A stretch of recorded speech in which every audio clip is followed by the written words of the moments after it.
problemas de Job fueron proverbiales. Así que el asunto de salud es un asunto complicado. Al respecto, veamos algunos puntos importantes. Primero, la causa de la enfermedad. ¿Por qué la gente se enferma? Las causas son muchas y variadas. Algunas personas se enferman debido a su pecado.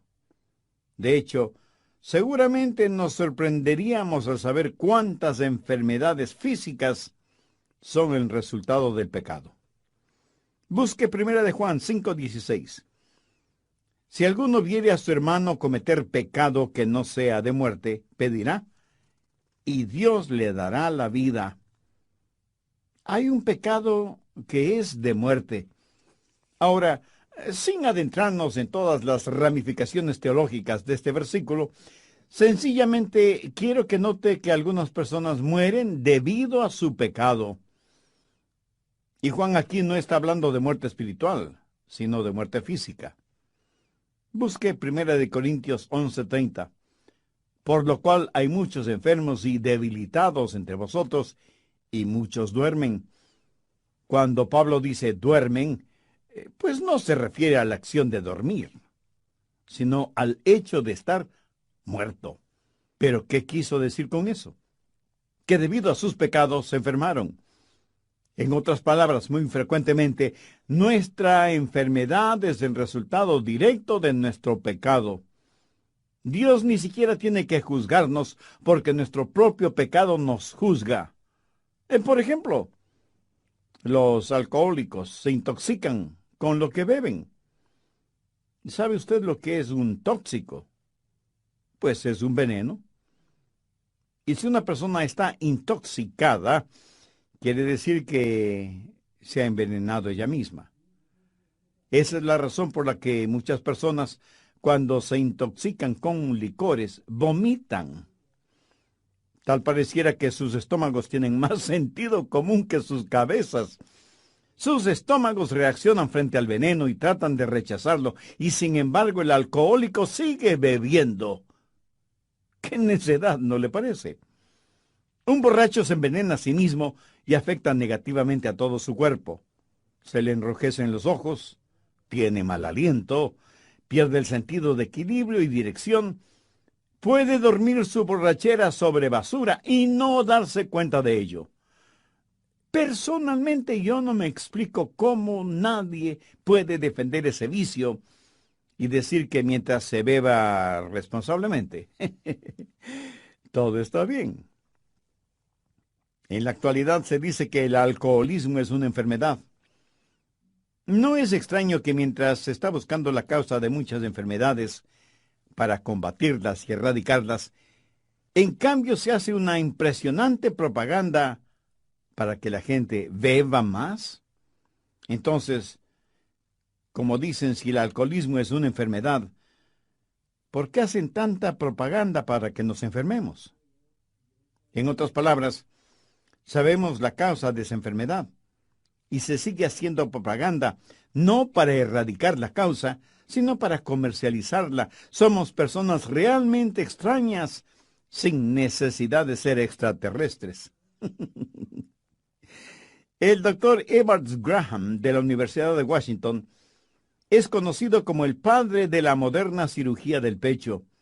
Y en relación con el cigarrillo, él dice en su informe médico que el fumar con exceso es la causa del 99% del cáncer del pulmón. Y el doctor Linus Pauling, premio Nobel de Química, asegura que si una persona de 20 años de edad, si fuma una cajetilla de cigarrillos diariamente, está cortando su promedio de vida en 8 años. Aterradora consecuencia de la enfermedad de fumar. Ahora, quienes hicieron estas declaraciones no son ni pastores, ni predicadores, ni sacerdotes o líderes religiosos. Son científicos investigadores que hablan de los resultados de sus investigaciones. Hay otras personas que se enferman debido a la dieta que tienen y la practican hasta el fanatismo, sin ninguna supervisión médica o de algún reconocido nutricionista. Parece que cada persona tiene su propia dieta y trata de hacer que los demás la acepten. En términos generales, no comemos comidas sanas. La actual es una generación que sabe más de comidas rápidas que no benefician, que de comidas nutritivas que son buenas para nuestros cuerpos.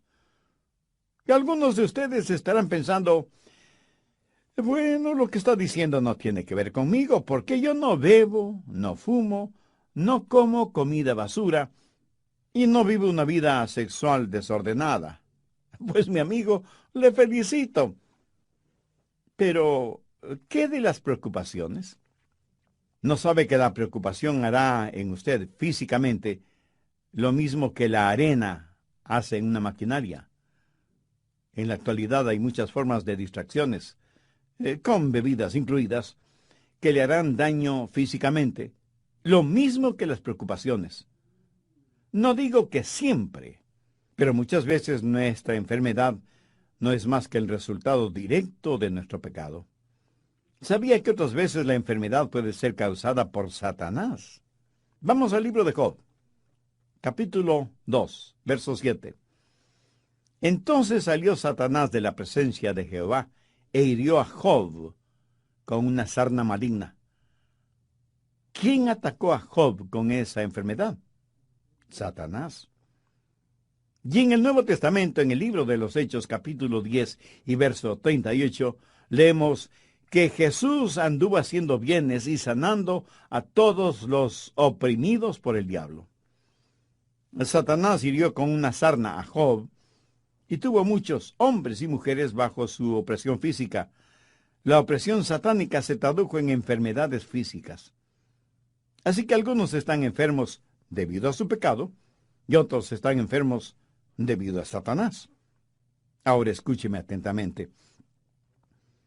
Algunos están enfermos porque Dios permite esa enfermedad con un propósito especial. No es que Satanás lo hace, o sea, el resultado de algún pecado en particular. En la Biblia muchos de los santos de Dios padecieron enfermedades, y el ejemplo clásico es el del apóstol Pablo. Busque 2 de Corintios 12, verso 7, en donde Pablo declara, y para que la grandeza de las revelaciones no me exaltase desmedidamente, me fue dado un aguijón en mi carne, un mensajero de Satanás para que me abofetee, para que no me enaltezca sobremanera, respecto a lo cual 3 veces he rogado al Señor que lo quite de mí, y me ha dicho, bástate mi gracia, porque mi poder se perfecciona en la debilidad. Por tanto, de buena gana me gloriaré más en mis debilidades, para que repose sobre mí el poder de Cristo. Muchos estudiosos de las Escrituras creen que el aguijón en la carne que menciona Pablo seguramente era una enfermedad en los ojos, porque el apóstol, escribiendo a los Gálatas, les dijo, porque os doy testimonio de que si hubieseis podido, os hubierais sacado a vuestros propios ojos para dármelos. ¿Por qué Pablo no fue sanado de su enfermedad? ¿Es que acaso su fe era débil? No lo creo. A lo mejor Pablo estaba fuera de la voluntad de Dios. De ninguna manera. Dios tenía un plan específico y sobresaliente para Pablo. Por un momento quiero que veamos 2 Timoteo 4:20. Aquí Pablo menciona Trófimo, que estaba sumamente enfermo. Y el apóstol dice, Erasto se quedó en Corinto, y a Trófimo dejé en Mileto, enfermo. Pablo, el apóstol, tenía poder para realizar milagros de sanidad. ¿Piensa que Pablo dejó a Trófimo enfermo en Mileto porque no le importaba o porque la enfermedad de su compañero le era indiferente? De ninguna manera. Sencillamente la voluntad de Dios no era el sanar a Trófimo. Por eso Pablo lo dejó enfermo en Mileto. Veamos ahora 1 Timoteo 5:23. Este es un consejo que Pablo le da a su hijo espiritual Timoteo. Y le dice, ya no bebas agua, sino que usa un poco de vino por causa de tu estómago y de tus frecuentes enfermedades. Timoteo era un hijo de Dios, un predicador del Evangelio y un gran siervo e hijo espiritual de Pablo. Sin embargo, Pablo no tuvo el poder para milagrosamente sanarle. Lo único que pudo hacer el apóstol fue recomendarle que ya no bebiera agua por obvias razones de contaminación y que más bien tomara un poco de vino. El agua en Israel y en la Tierra Santa, en general, tiene un alto contenido alcalínico, no muy recomendable para la buena digestión. Pablo no le está diciendo a Timoteo que se vuelva un borracho, sino que tome un poco de vino para sus enfermedades estomacales. En el Antiguo Testamento, veamos 2 de Reyes 13, verso 14. Estaba Eliseo enfermo de la enfermedad de que murió. ¿Cómo murió Eliseo, quien tuvo una doble porción del espíritu que moraba en Elías? Murió porque ya no tenía comunión con Dios, y por eso se enfermó. ¿Qué había hecho de malo? Al estudiar la Biblia descubrirá que Eliseo estaba en comunión con Dios y que aún estando en su lecho enfermo, hizo una de las más extraordinarias profecías bíblicas, y no hay ninguna indicación de que Eliseo estuvo enfermo debido a su pecado. Frecuentemente Dios tiene un propósito increíble cuando permite alguna enfermedad a sus santos. ¿Cuáles son esos propósitos de Dios en la vida de sus hijos por medio de la enfermedad? Segundo, para que experimentemos la gracia de Dios. Dios le dijo a Pablo: bástate mi gracia, porque mi poder se perfecciona en la debilidad. Tercero, el poder viene por medio del sufrimiento y la enfermedad. Pablo hizo un maravilloso descubrimiento, que por medio de la enfermedad podía conocer el poder de Dios, quien le dijo: mi poder se perfecciona en la debilidad. En otras palabras, Dios le dijo: Pablo, cuando estés lo suficientemente débil como para depender totalmente de mí, tendrás más poder del que nunca tuviste estando sano. Por eso es que Pablo dijo: por tanto, de buena gana me gloriaré más bien en mis debilidades, para que repose sobre mí el poder de Cristo. Y la frase "para que repose sobre mí el poder de Cristo" es muy significativa. Quiere decir literalmente extender el tabernáculo de Dios. Dios ha extendido su poder sobre la vida de Pablo, y por eso el apóstol siente que cuando es débil, entonces es fuerte. Pablo, debido a su enfermedad física, aprendió a confiar, a depender de Jesucristo. Pablo nunca dijo: bueno, si no me puedo curar, entonces debo aguantar. No. Su actitud fue: si Dios no me quiere curar, entonces debo alabar. Amén. Por eso se glorió en su enfermedad. ¿Alguna vez usted le ha dado gracias a Dios por su enfermedad, así como le da gracias a Dios por su buena salud? Piénselo. Cuarto, la productividad a veces viene por medio de la enfermedad. Cuán grandemente ha sido bendecido el mundo por creyentes enfermos. Y aunque no sea difícil el comprenderlo, Dios puede usar nuestro sufrimiento para bendecir a otras personas. Veamos 2 de Corintios 1:6. Pero si somos atribulados, es para vuestra consolación y salvación. Ah, ¿no es eso maravilloso? Pablo está diciendo: mi aflicción es su consolación. Mi sufrimiento es su salvación. El resto del verso 6 dice: la cual se opera en el sufrir las mismas aflicciones que nosotros también padecemos. Recuerda que a Pablo Dios le dijo lo mucho que debía sufrir por amor de su nombre. La productividad a veces viene por medio de la enfermedad. Busque Juan 15, verso 2. Todo pámpano que en mí no lleva fruto lo quitaré, y todo aquel que lleva fruto lo limpiaré, para que lleve más fruto. Aquí la palabra limpiar significa podar. Cortar aquello que podría ser un estorbo en el crecimiento y desarrollo de los racimos. Y aunque es una operación dolorosa, es necesaria. ¿Necesita usted esa operación espiritual? No sabe por qué tiene la enfermedad que tiene. Pero aún mucho más importante que esto es: ¿Cuál es su relación con Dios? ¿Quién es y qué representa Cristo en su vida? Si usted tiene dudas respondiendo esas preguntas, entonces usted necesita hacer una decisión espiritual ahora mismo. Un hombre estaba visitando un huerto de manzanas y vio un árbol tan cargado de manzanas que las ramas tenían que ser apuntaladas, y le preguntó al cuidador de la huerta acerca de la productividad de ese árbol.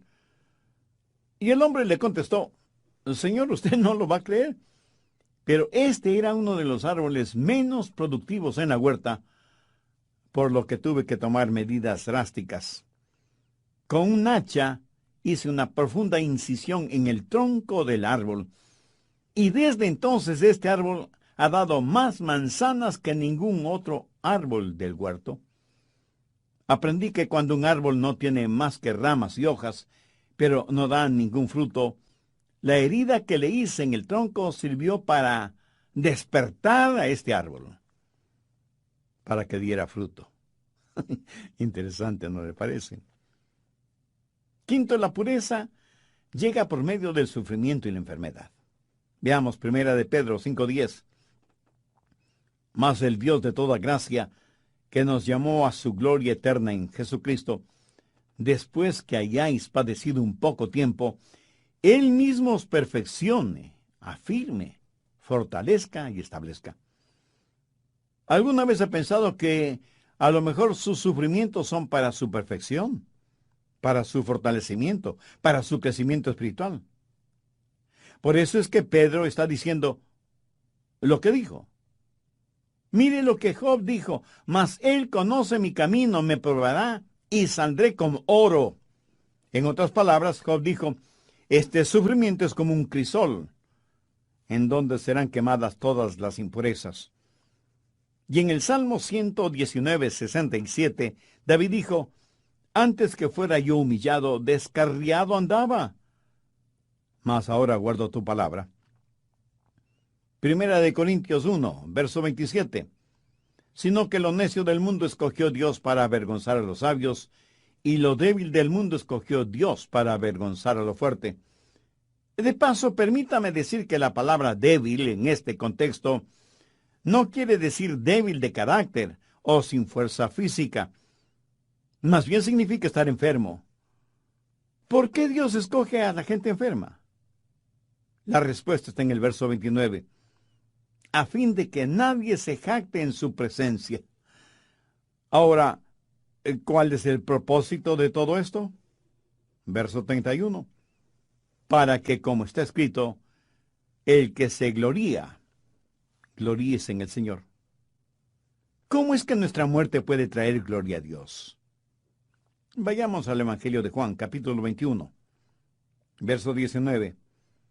Esto dijo dando a entender con qué muerte había de glorificar a Dios. Dios, por así decirlo, cierra la boca del diablo. El apóstol Santiago usa el ejemplo de Job. La acusación del diablo contra Job era que Job no amaba a Dios. Y la única razón por la cual Job servía a Dios es porque Dios le había sobornado. Y Satanás le dijo a Dios: Job te sirve porque eres demasiado bueno con él. ¿Qué es lo que el diablo le dijo a Eva en el jardín del Edén? Dios no es lo suficientemente bueno para ti. Mira lo que Dios no te permite tener. Pero en relación con Job, el diablo dice que Dios era demasiado bueno con Job. Y Dios respondió al diablo: tú no conoces a mi siervo Job. Él no me sirve debido a las cosas que le doy o a lo que hago por él. Lo hace porque verdadera y sinceramente me ama. Para probártelo, Satanás, te doy permiso para que le quites todo lo que tiene, pero no toques su vida. Bueno, creo que todos sabemos esa extraordinaria historia, resumida en la clásica frase de Job: he aquí, aunque él me matare, en él esperaré. Aquí Job está declarando su total y absoluta fe en Dios. Muchas personas, incluso creyentes, profesan una fe condicionada. Señor, si haces esto por mí, Dios, si me ayudas a conseguir esto o aquello. La verdad es que necesitamos una fe como la de Job, quien dijo, Señor, aunque me mates, te serviré. Eso, mi amigo, cierra la boca de Satanás.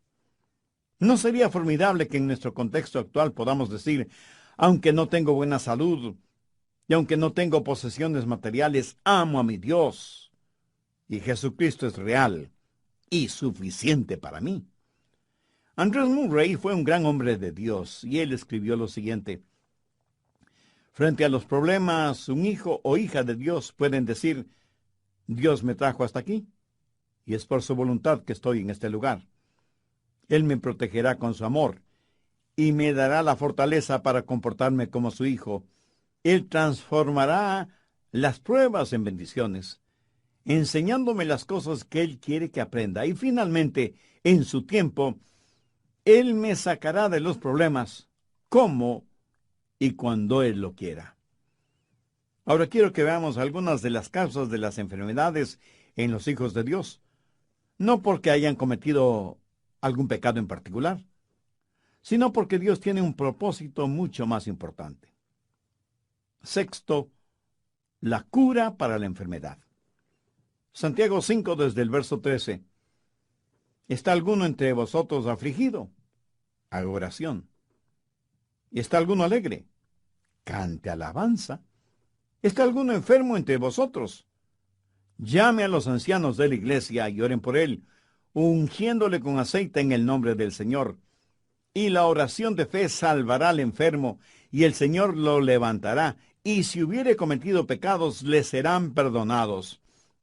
Aquí la palabra enfermo significa no tener ninguna fortaleza física, pero tampoco se refiere a un simple dolor de cabeza o a que le duele algún diente de la dentadura postiza.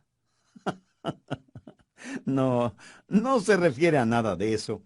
Aquí se habla de una verdadera enfermedad genuina, real, terrible.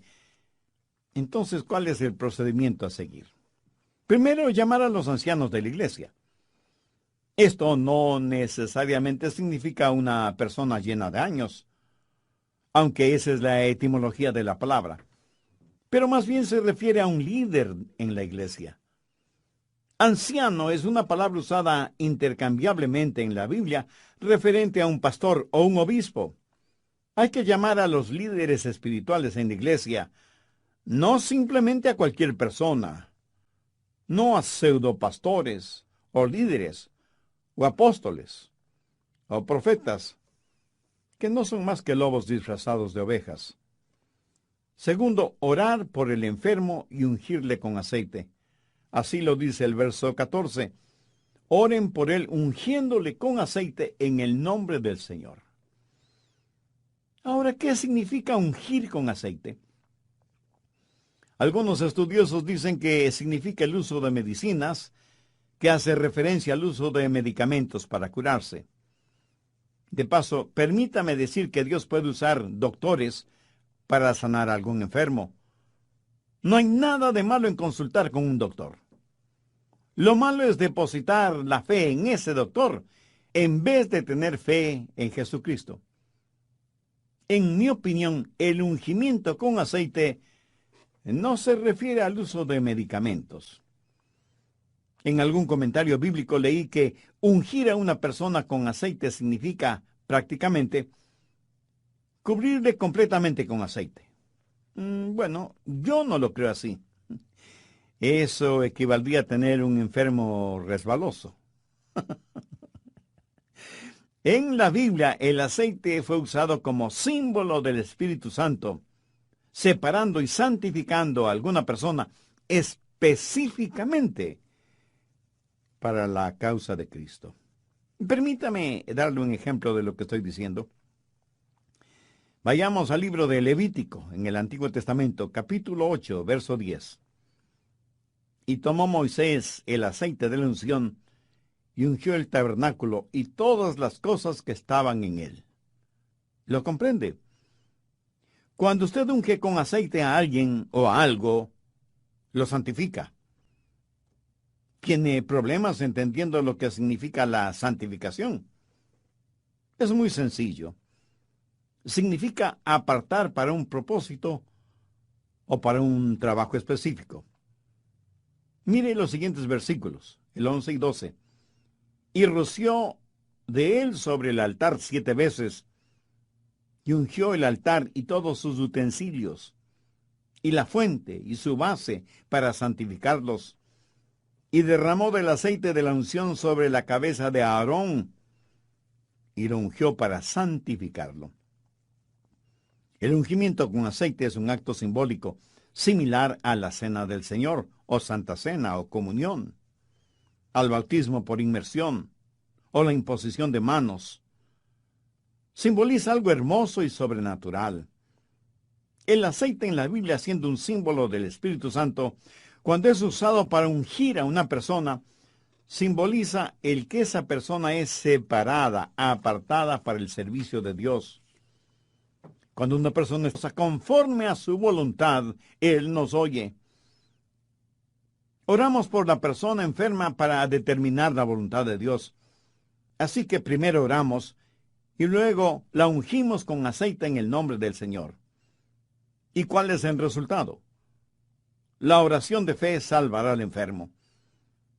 Si la voluntad de Dios es sanar a ese enfermo, Dios nos dará a nosotros la fe para orar.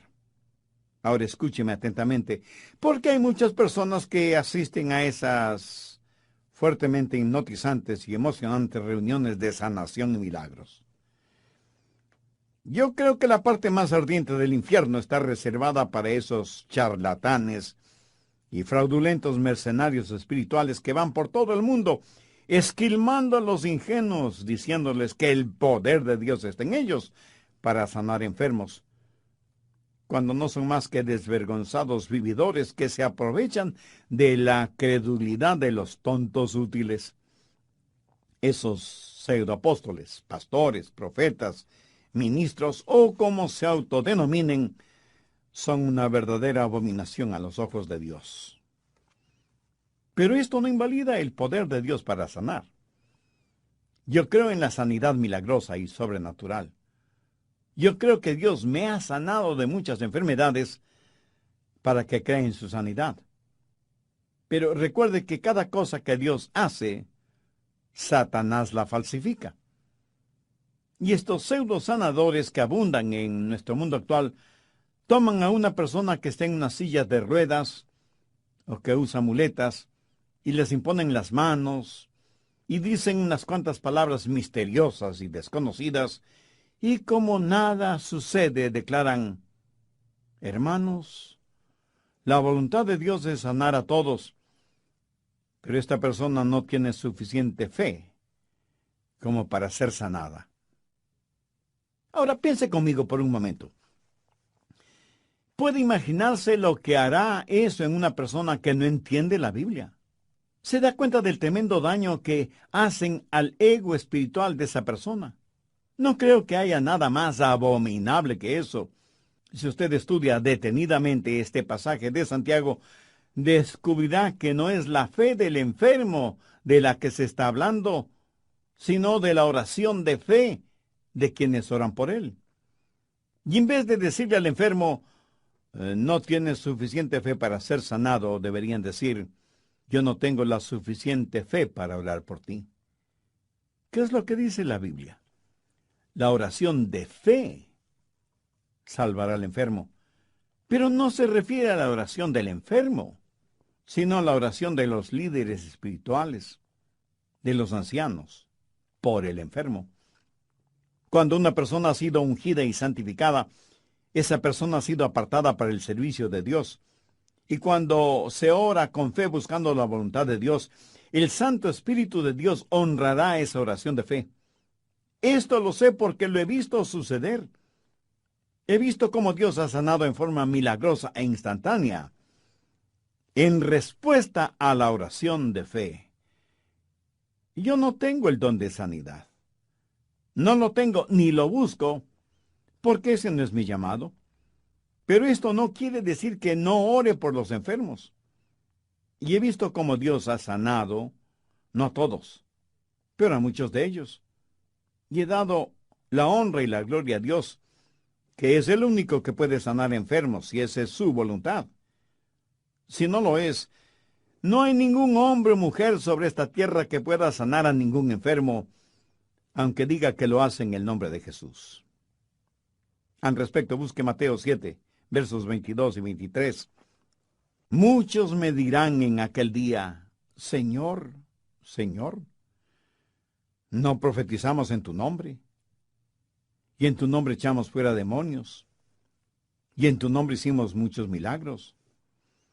Y entonces les declararé, nunca os conocí. Apartaos de mí, hacedores de maldad. Si como resultado de haber escuchado este mensaje usted siente la necesidad de hacer una decisión espiritual, le invito a repetir conmigo la siguiente sencilla oración. Querido Dios, gracias por